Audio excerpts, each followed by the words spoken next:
Continuons maintenant dans ce thème de l'amour de Dieu, l'amour du Père pour nous. Une étape, c'est que le Père désire vraiment établir des relations avec nous, personnelles, profondes. Et Jésus va aller jusqu'à montrer que le Père prépare pour nous un repas de noces, où Dieu est l'époux. Et l'époux personnifié dans la chair, c'est Jésus. OK? Et ce repas qui est préparé, cette noce qui est préparée dans le ciel, c'est qu'on rentre dans une union qui va être une union sponsale, une union d'époux-épouse avec Dieu. Donc, une relation aussi intime que l'homme et la femme l'ont, parce que Dieu a créé l'homme, homme et femme, il les créa. Il créa l'homme à son image.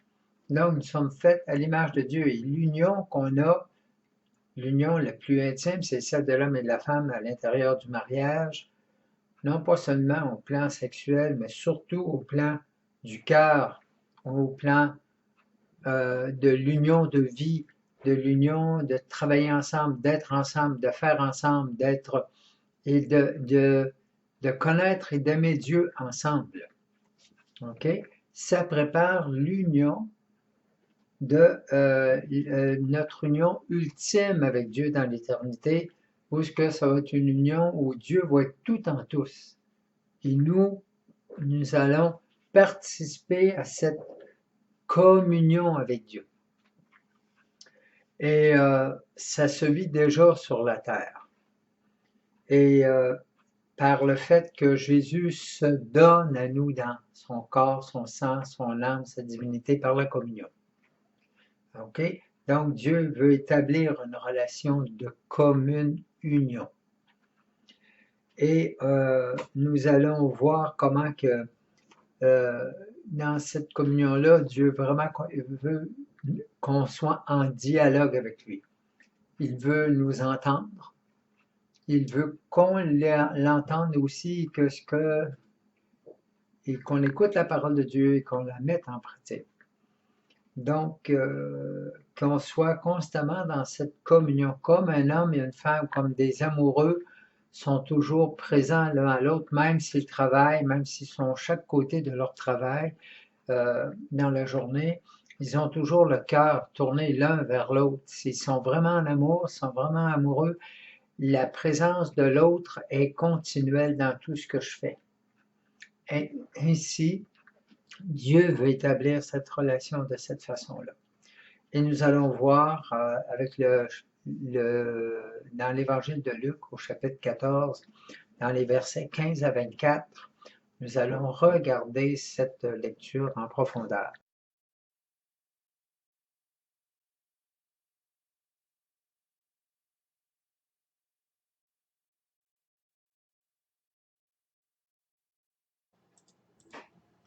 Au chapitre 14,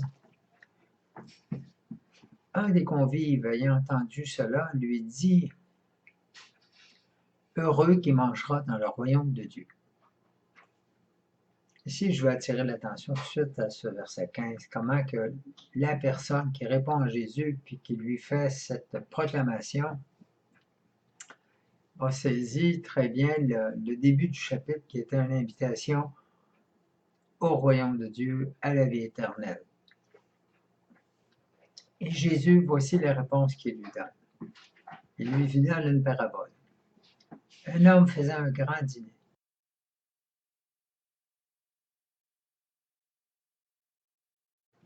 Auquel il avait invité beaucoup de gens. À l'heure du dîner, il envoya son serviteur dire aux invités « Venez, car tout est déjà prêt. » Et tous, unanimement, se mirent à s'excuser. Le premier dit « J'ai acheté un champ, il faut nécessairement que j'aille le voir. Je te prie, tiens-moi pour excuser. » Un autre dit « J'ai acheté 5 paires de bœufs. Je vais les essayer. Je te prie, tiens-moi pour excuser. » Un autre dit, j'ai pris femme, c'est pourquoi je ne puis venir. Le Seigneur s'en revint, le serviteur s'en revint et rapporta cela à son maître. Alors le maître de maison, irrité, dit à son serviteur, va-t'en vite sur les places, par les rues de la ville, et amène ici les pauvres, les estropiés, les aveugles, les boiteux. Les serviteurs revinrent dire, maître, ce que vous avez commandé a été fait, il y a encore de la place. Et le maître dit au serviteur, va-t'en par les chemins aux clôtures et contrains les gens à entrer afin que ma maison soit remplie. Car je vous le dis, aucun de ces hommes qui avaient été invités ne goûtera à mon dîner.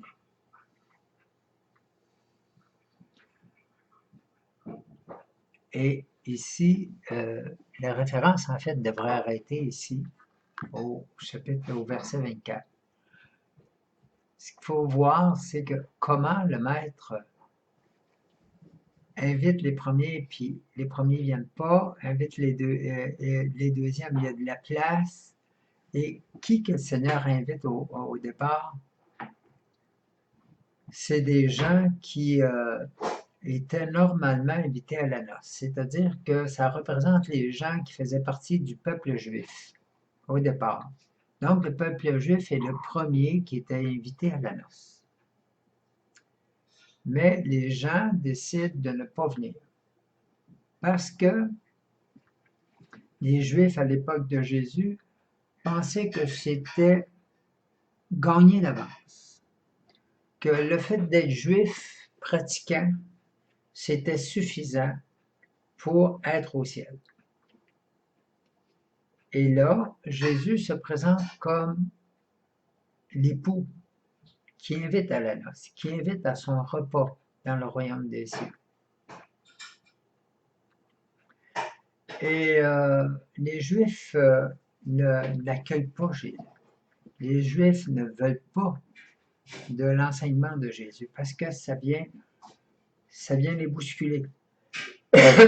Ça vient bousculer leur esprit pharisien, leur esprit de l'idée qui s'était fait de la religion puis de la relation à Dieu. Et là, Jésus dit, va, hein, je te prie, il dit, va sur les places, dans les rues de la ville et amène les pauvres, les estropiés, les aveugles et les boiteux. OK? Et là, le serviteur dit, ben maître, tout ça a été fait. Mais qu'est-ce qui fait que les pauvres, les estropiés, les aveugles et les boiteux vont accepter, puis vont faire partie du repas de noces, qui vont faire partie de cette union avec Dieu, parce qu'ils sont dans le besoin et qui vont recevoir gratuitement, ils n'ont rien à donner en retour, que leur pauvreté, que leur misère. Et là, Jésus va dire, va-t'en par les chemins aux clôtures et aux contrains les gens à entrer afin que ma maison soit remplie. Donc, la noce va commencer quand la maison va être remplie. Et quand ça va être rempli, ça va être fini. Ça veut dire qu'il y a un temps. Le nombre des invités est limité, dans le sens qu'ils sont en grand nombre, mais il y a le temps de la miséricorde va durer un temps. Et quand ce temps va être fini là, ça va être le temps du jugement. OK. Et quand que le Seigneur dit contraint les gens, non pas qu'on doit les forcer, mais c'est un travail qui demande à ceux qui sont dans l'évangélisation de travailler, de faire tous les efforts pour que les gens rentrent dans la maison. C'est-à-dire d'annoncer le royaume et de montrer comment on ne peut pas rentrer au ciel si on ne passe pas par Jésus. Et c'est dans ce sens-là que les serviteurs doivent contraindre les gens, dans le sens que faire tous les efforts pour que les gens comprennent. Parce que les gens il n'entrera pas de force, mais c'est d'annoncer à temps et à contre-temps l'Évangile. Et Jésus est clair, OK? Car, je vous dis, aucun de ces hommes qui avaient été invités au départ, OK, ne goûtera mon dîner. Et ça, c'est important. Donc, si je ne prends pas, j'accueille pas, je me condamne moi-même. Je me place en situation de rejet et j'ai créé mon propre rejet parce que c'est moi qui refuse l'invitation.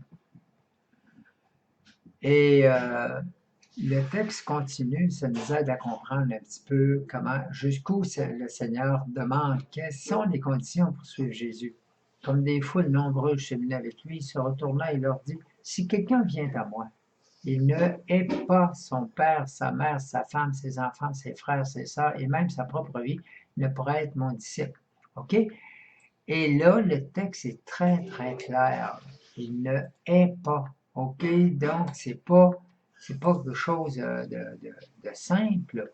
C'est-à-dire que je dois passer Jésus avant mon père, avant ma mère, avant ma femme, avant mes enfants, avant mes frères, avant mes sœurs, avant ma propre vie. Si je veux le suivre, c'est-à-dire écouter sa parole et la mettre en pratique, je dois le considérer comme premier. Quiconque ne porte pas sa croix et ne me suit pas ne peut pas être mon disciple. Donc, porter sa croix, ça veut dire quoi? Si j'accepte de suivre Jésus, il faut que j'accepte la croix qui est dit ici au verset 25 et 26. OK? C'est-à-dire de passer que Jésus devient premier. Et ça, c'est une croix. Parce que va falloir que je fasse des choix dans la vie.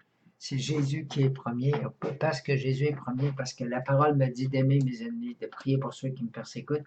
Au fait que je passe là, et c'est ça qui va être premier dans ma vie. Qui de vous, en effet, veut bâtir une tour, ne s'assied d'abord pour calculer la dépense, pour voir s'il a de quoi l'achever, de peur qu'ayant posé la fondation, ne pas terminer, tous ceux qui verront cela ne se mettent à le ridiculiser, disant « Cet homme a commencé à bâtir, il n'a pas pu terminer. » C'est-à-dire que je dois prendre conscience que si je suis Jésus, je ne dois pas compter sur moi. Je dois vraiment compter sur lui et sur la grâce de Dieu. Parce que Jésus dira dans Saint Jean, « Sans moi, vous ne pouvez rien faire. » Donc, commencer à bâtir pour voir qu'est-ce que j'ai pour commencer à bâtir. Ce que je dois avoir, c'est ma décision pour Jésus. C'est cette décision qui est importante. Et c'est ça qui va permettre au Seigneur de bâtir, de me permettre que je puisse accomplir cette mission auquel il m'appelle. Ce chemin qu'il veut que je fasse avec lui et vers lui. Il donne un autre exemple. Ou quel roi, s'il va faire la guerre avec un autre roi, ne s'assied d'abord pour délibérer s'il est capable de se heurter avec 10 000 hommes à celui qui vient contre lui avec 20 000 hommes. S'il ne l'est pas, tandis qu'il est encore loin, il envoie une ambassade faire une demande de paix. OK?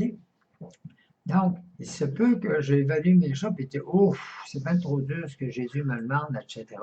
Et que je constate à ce moment-là mon péché, que je constate mes difficultés, que je constate tout ce que ça me demande à ce moment-là, et puis que je ne sois pas capable d'y répondre.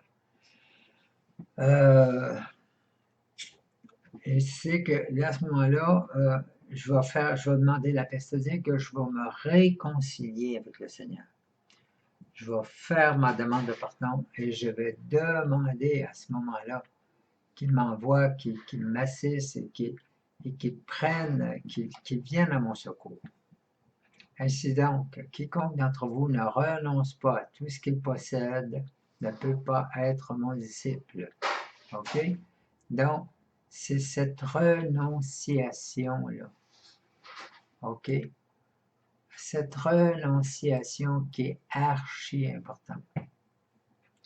Le sel est bon, mais si le sel s'affadit, avec quoi l'assaisonnera-t-on? Inutile, et pour la terre, et pour le fumier. On le jette dehors. Qui a des oreilles pour entendre, entendre. Donc, le Seigneur dit, si cette parole t'interpelle, OK? Si cette parole est là et te bouscule, OK? C'est ça que ça veut dire. Qui a des oreilles pour entendre, entendre. Mais à ce moment-là, écoute la parole et positionne-toi avec ce que ça exige actuellement pour que tu puisses avancer et répondre à cet amour que Dieu veut te donner. Parce que Dieu se donne totalement et il attend de nous un don total.